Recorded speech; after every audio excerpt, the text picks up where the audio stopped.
Hey everybody, welcome back to the channel. First of all, I wanted to thank you all for subscribing and watching our last video. It did way better than we had anticipated. It was a lot of fun. I know it was long, but we had a really good time making that video. Today it's going to be just me doing a little solo video. We're probably going to all upload individual videos here too. I just made this one an hour ago, but my mic was muted. So that's fun. Hopefully this version will be better. I'm going to apologize for the glare on my glasses and the records. I need to get a better recording setup because all I have is a webcam and my computer monitor here. So fight through the glare with me, if you will. So today I'm going to talk about a bunch of records I've purchased recently. I've gotten them from a few different places, a few from Discogs, Doc's Records in Fort Worth, Waterloo Records, and a place called End of an Era in Austin. Been to San Antonio a few times lately, so had a couple of cool trips down there. So I think I've got about, I don't know, 20, 30 records to go over. I've listened to, 5 or 6 of them. I'm going to drink real quick. So yeah, I listened to 5 or 6 of them. I liked what I've heard so far mostly. There's one that's a little funny, which we'll talk about, I think, first. But the rest of them I haven't heard yet, but you know, they're either from familiar artists or labels, or they look cool, so I bought them. So let's get going. First one is an interesting Terry Gibbs Plays the Duke. So this is on, sorry about the glare, MRC Records, of course. Great label. They usually sound good if they're in good shape. They're built like tanks. So this one is obviously a bunch of Duke Ellington tunes that Terry and his crew here redid. They sound good. Weird thing is that the front line is Terry Gibbs on vibes and then Pete Jolly on accordion, which is an instrumentation I wasn't familiar with, but I kind of like it. It's a little schlocky, but you know, what did I pay for it? $3? Yeah, can't complain. The next one is a Terry Gibbs record as well. So this one's called Mallet's Plenty, featuring Terry Gibbs. This one is a great vibe record. If you're a fan of the vibraphone, and if you're not familiar with Terry, he is a player with a lot of, I guess, I don't want to say speed, but he plays lots of notes, right? He's not as delicate as Milt Jackson, right? But he plays with speed and he plays with a lot of power, I guess, on the vibes. So this one's great. I've got a couple of his records from a collection I bought last year. So yeah. Next up is another pair I bought from Les McCann. Great piano player, Les McCann. This one is called The Truth. It's on Pacific Jazz. I think this might have been his first album that he released. If you're not familiar with Les McCann, he was a gospel-infused jazz piano player. He was also a singer, but on these records he didn't sing at all. He had a record in, I think it was in '73, Live at Montreux, which is just fantastic. It's 2 LP live recording where he sings and plays and all that. But here's a trio with him and Leroy Vinegar and this other guy, Ron Jefferson on drums. Leroy Vinegar's a great bass player. They called him the Walker, because he was just excelled at that walking bass line, just going up and down the scale and keeping time for the crew. So highly recommended. These Pacific Jazz records are super deep. If you see them, pick them up. I feel like a lot of that stuff is underappreciated. Here's another one, the other Les McCann I got, called Soul Hits. It's got him, the great Joe Pass, Paul Chambers, and Paul Humphrey on drums. This is super soul jazzy. So if you're into soul jazz, you'll enjoy this. Joe Pass has a lot of solos and just, you know, frontline time on this one, whereas the other one's all just Les's piano playing. So another great one I've heard. This one was sort of a mistake. I mean, it's a great record. It's Woodlore by Phil Wood's Quartet. It's prestige, as you can see. It's an OJC. Paid $10 for it. I also pre-ordered it from Analog Productions, and I forgot that, so I'll have this, 80s OJC, and then whenever Chad gets around to reissuing it in the Prestige series, I'll have that too, so yay. Good record, though. I really enjoyed it. Phil's a great alto player. I think I first heard him on an MPS record. I'll have to put a video up about that sometime. It's a really good one. Next up, we got this older Atlantic, Slide Hampton, Jazz with a Twist. Slide Hampton played with everybody. He was a great trombone player. This one is kind of big bandish, I guess you could say. It's got him and another guy on trombone, some trumpet guys. George Coleman on tenor sax, played with Miles for a while. He's an underrated player, I think. There's Horace Parlin on piano, who's just great, obviously. Some conga drums. So I feel like this has a little bit of the Latin vibe on it. This is in '62, so right around the time that, bossa was starting to take over. I wouldn't say this is a bossa record by any means, but it's definitely got a little bit of that influence with the congas and stuff.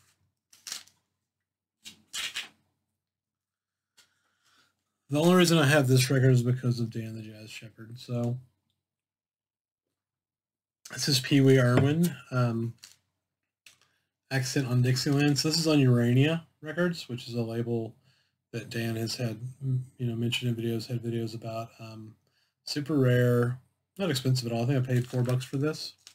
It's obviously a Dixieland record. I liked it. It sounded great. The cover art's really sweet.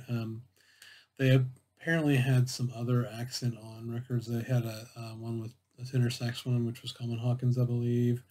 They had a piano one, which I think was Willie the Lion Smith, if it's, I'm not butchering his name. So I'll definitely be keeping an eye out for these. Yeah.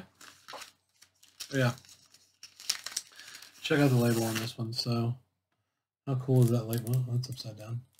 How cool is that label design?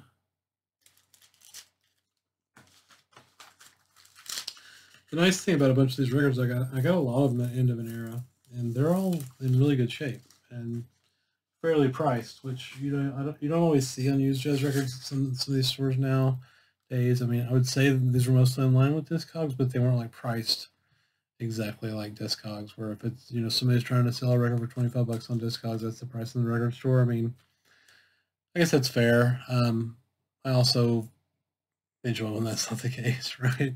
When you can find some $5 and $10 records that are worth $5 and $10 and they're not, asking 15 or something. So anyway, next record is Howard Maggie. So this is one of the Savoy reissues. I believe it was originally, let's see, what was it? I think it was Savoy 12026. Let me see if I can find that real quick. Yep. There's some extra stuff on here too. Is this 2 records or 1?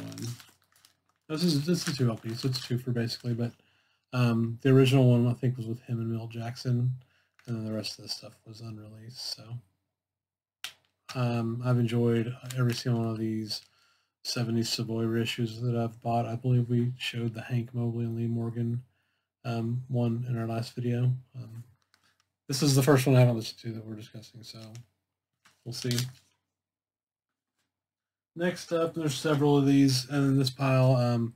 Hubert Laws, Then There Was Light. So this is a CTI record. If you're not familiar with CTI, Creed Taylor started this label with A&M, and then he broke off onto his own. Every one of the CTIs I have sound amazing. They all have just crazy lineups. These were made during the 70s, so a lot of these guys have been playing since the 50s, and they've had 20 years to hone their crafts. And there's some people complain about CTI and say they're over-arranged, which I enjoy the nice arrangements, and I don't know what other complaints they have, but I enjoy them. Hubert Laws in particular was a fantastic flute player. Some of his records are super wild and kind of out there. Not like avant-garde or free jazz out there, just different, right? Super looking forward to this one. This next one is fully because of Mike Parenti's recommendation. He's been on a Curtis Fuller's kick for about 6 months now. He bought this recently. It's another 2 for of his sextets. I mean, the lineup the people who play on this is kind of crazy. You got Paul Chambers, Jimmy Garrison, Benny Golson, Thad Jones, Wynton Kelly, Lee Morgan, Charlie Persip, and McCoy Tyner, to name some of the people that are on this. Super excited to check this one out. And it's a Savoy too. It's a Savoy reissue as well. So.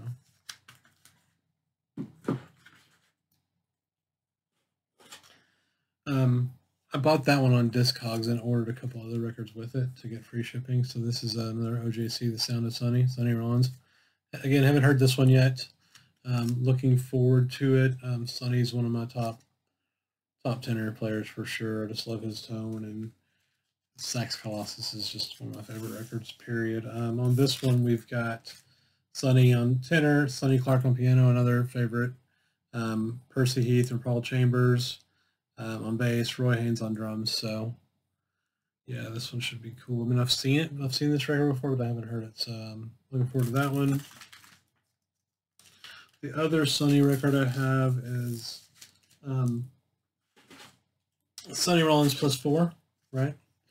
So this one's a great Clifford Brown and Max Roach on it. I'm not as familiar with Richie Powell or George Morrow, but again, this is a Prestige. I don't think this one is on the Analog Productions reissue list. If it is, then I guess I'll have another copy. I'm pretty sure it's not, but I guess I'll have to check this after the video.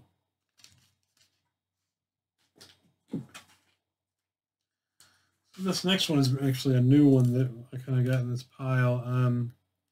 Ben Webster, The Horn. I guess it was originally sold at Barnes & Noble. I'm not familiar with this really, but I thought it's by Org Music, right? Which, you know, I am familiar with. Yeah, I don't really know anything about this, honestly. I thought it was a Black Lion reissue, which Org did as well, but it looks like it's from Circle Records, maybe? I don't know. Love Ben Webster, though, so we'll see how that goes.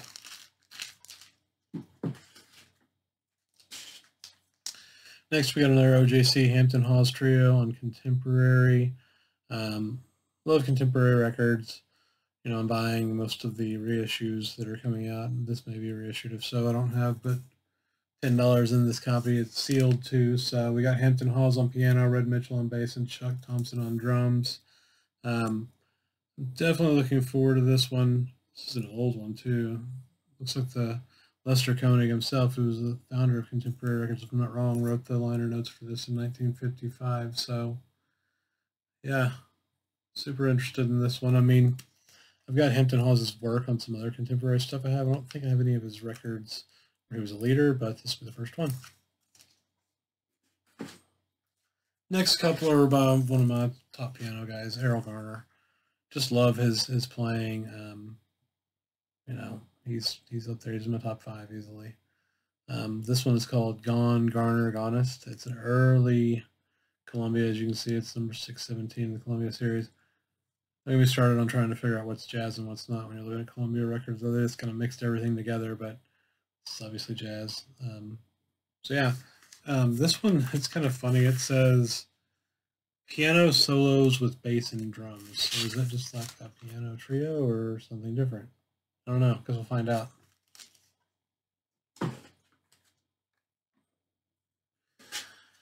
haven't heard this one either, but I know of it. So when I first got into Errol Garner, I don't know what record it was. Maybe Paris Impressions. If I see a Columbia 6i for a reasonable price, I buy it usually. And I think that's how I first got into Errol Garner. This one is one of his more well-known records, Concert by the Sea. Again, I haven't heard it yet, but I'm super excited to listen to it. I've been looking for a copy for a while. This looks like a 70s repress, probably. Let's see who's really on this record besides him. Maybe it could be a solo record for all I know. Anyway, if you're not into Errol Garner, I'd definitely recommend you stream some of his music just to check him out.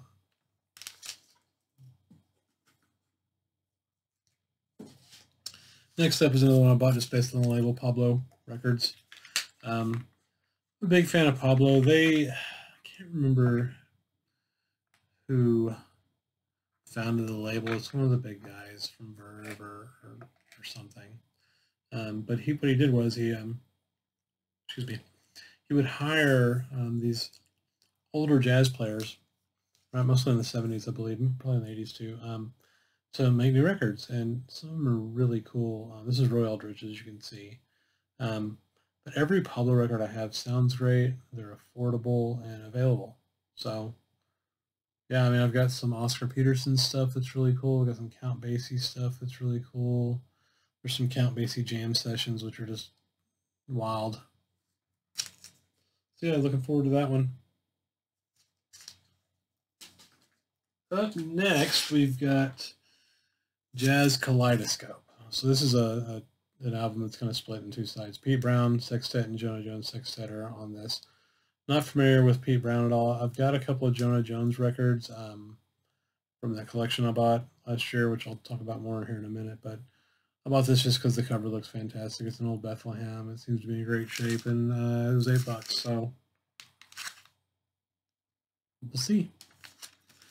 So about that collection, I'll mention it in every video just about because it had such an impact. So I bought it from a lady whose father had passed away and had about 500 jazz records. I'd say 99% jazz records.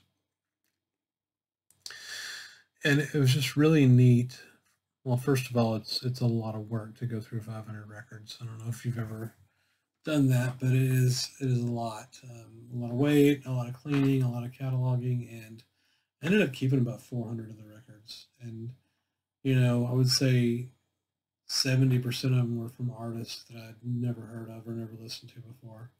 There was some filler. There was a lot of some stuff I didn't care for that I didn't keep, but then a lot of it was kind of trashed. But the stuff I kept just totally expanded my horizons. I think, you know, I think that's might have been where Errol Garner came from for me. I mean, all the contemporary stuff that I have came from that collection. I was really super focused on like Blue Note and Impulse reissues of Verve series, the Tone Poets, the classics, which I still love.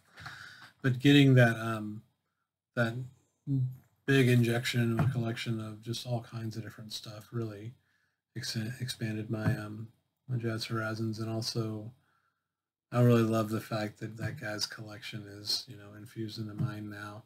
You could tell he did some purchases himself because there were several records that had different people's names on them. You know, that weren't his name.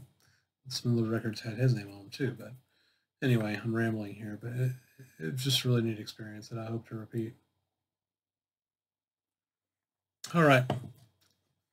Up next, we got another CTI. Now this is a 2 LP Hubert Laws in the beginning. It's kind of a weird number, CTX 3 plus 3 or 3 times 3 or whatever, 3 plus 3. Not familiar with that. I'm hoping it's not just like a reissue of 2 records I already have, but I saw Hubert Laws, I saw CTI, I didn't have it, so I purchased it.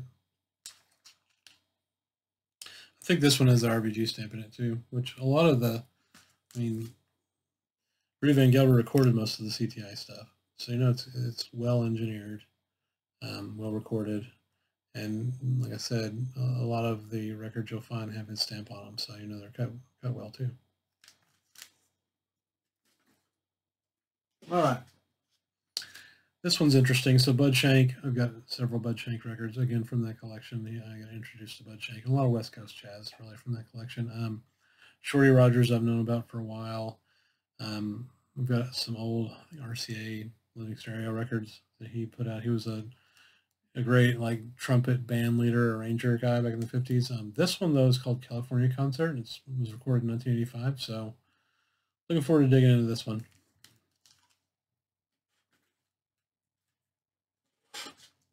Up next, we got an Earl Bostic record, Harlem Nocturne. I am really excited to spin this one. Earl Bostic was like a staple of the King record label, which this is on. King was a label out of Cincinnati. And Earl's just got a real growly R&B tone. I don't know how, you know, real soul-filled saxophone playing. I don't know how else to describe him, really. I mean, he actually did a lot of R&B stuff, too. But so, yeah, Earl Bostic, if you see Earl Bostic records and they're cheap, I recommend picking them up. I'm a big fan. Even if they're not cheap, pick them up.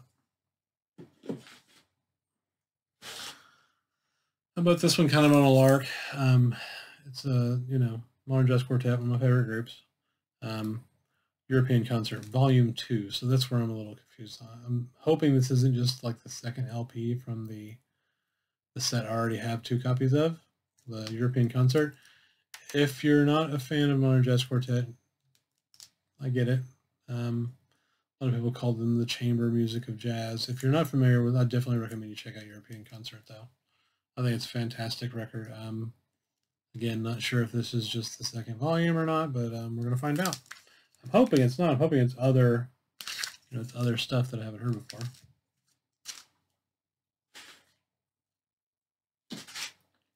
Next, we got another OJC contemporary, like Previn. So Andre Previn was a piano player.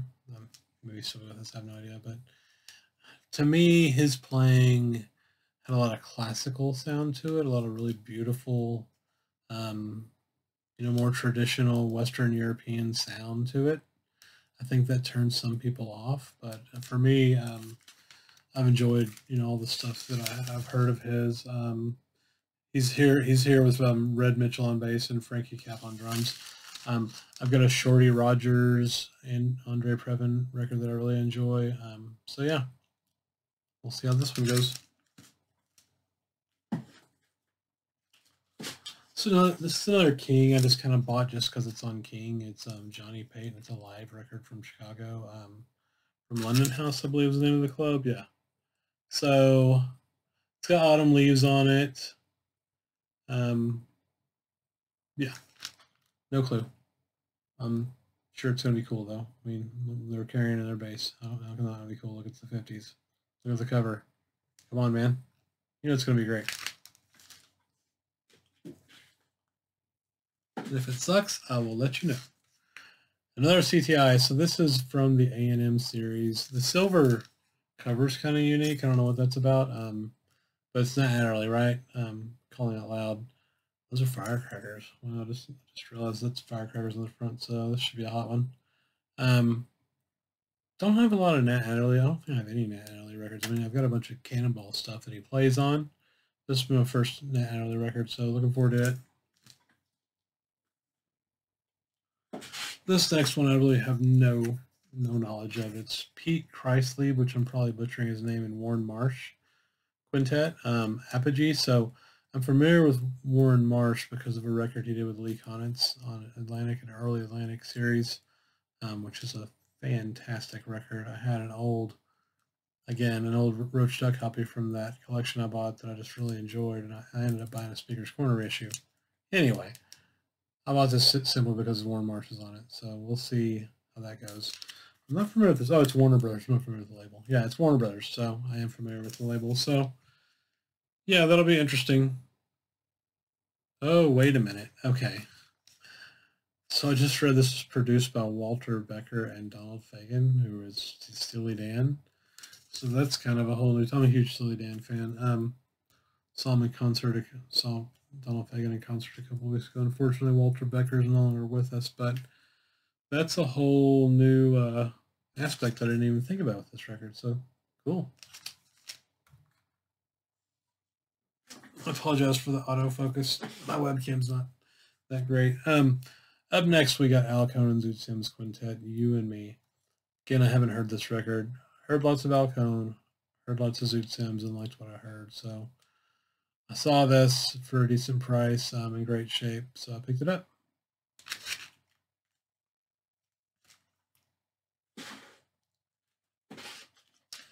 Here we go. Next is another Earl Bostic record. So this is dance music from the Bostic Workshop, which sounds super fancy, right? I'm not sure if he played piano too. I mean, apparently so.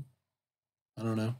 The interesting thing here for me was it says originals by Bostic, which is obviously, tunes he came up with. Bostic arrangements, okay. And finally, standards in the Bostic style. So obviously he's putting his spin on these standards here. So again, another King. Apparently it's stereo. I'm guessing this was mono as well, and they just put those stickers there on the stereo ones instead of printing 2 different jackets. It's kind of neat when you see that kind of thing. So yeah.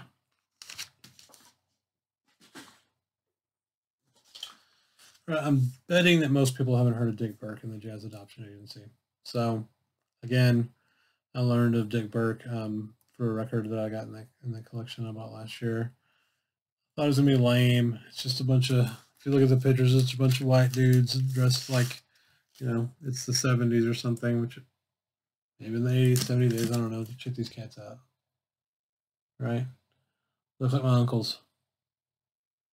But they weren't my uncles. They actually, the other record just swings really hard. Really good jazz. So this one's called Big Jake. So I'm hoping Big Jake is as awesome as the other one.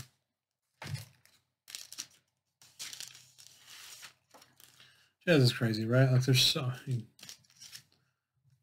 this is just random, right? Like there's so much good jazz out there.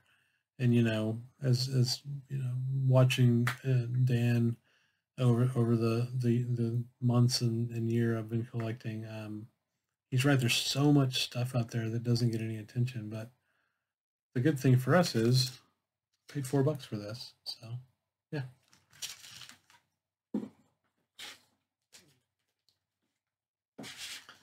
I'm a huge fan of Columbia and Count Basie. So this is a 1 o'clock jump Count Basie. This cover looks amazing. It's an older Columbia. I'm not sure what number it is. 997. So, yeah, little 6i. $5 every day. I found a old Columbia Jazz 6i. It's in good shape for $5. I'm gonna pick it up.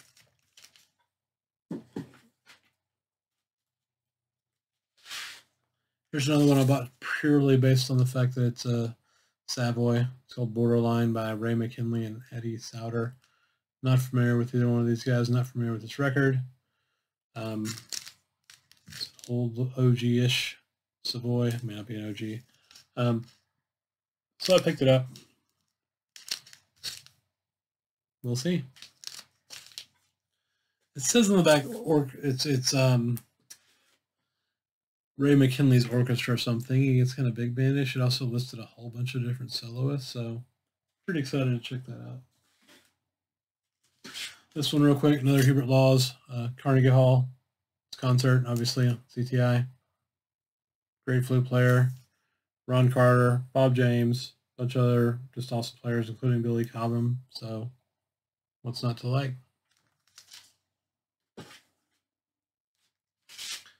This one I paid up for a little bit. I think I paid $20 for this one. So this is Working Out with Barney Kessel Quartet.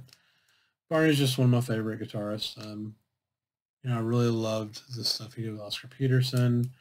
Man, I've got a great, well, I showed it in the last video, that Latin infused Barney Kessel record is just awesome. So I saw this contemporary. I believe it's an OJC. No, actually it's probably not. I think it's a D groove. So I don't know if it's a first pressing or not, but it's an older copy. So looking forward to digging into this one. Got about 4 records to go, it looks like. Okay.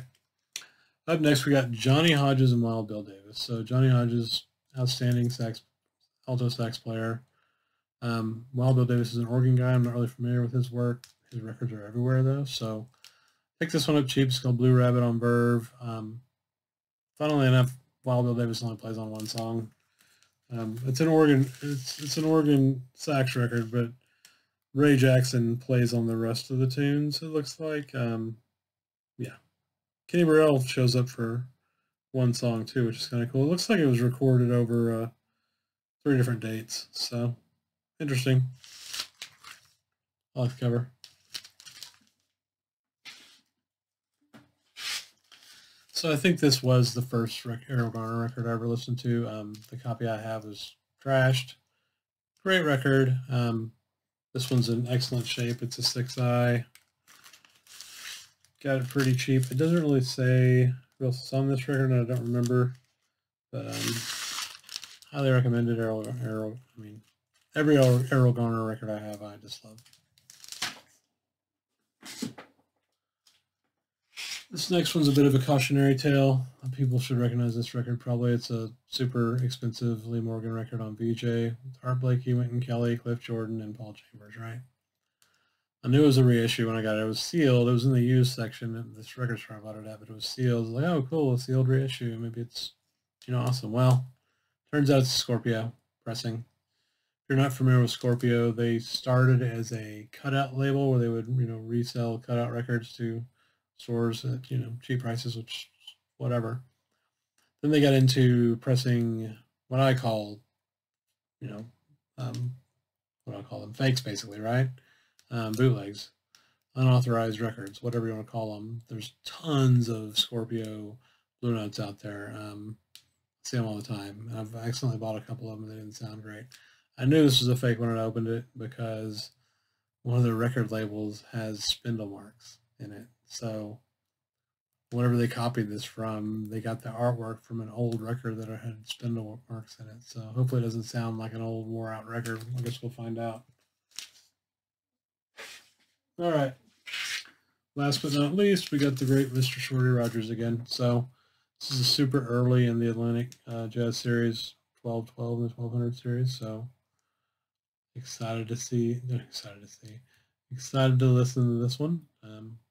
That's what I got. So again, appreciate all of you watching our first video. We will be releasing more Jazz Bums content soon. And like I said earlier, we're probably all going to do some individual stuff as well.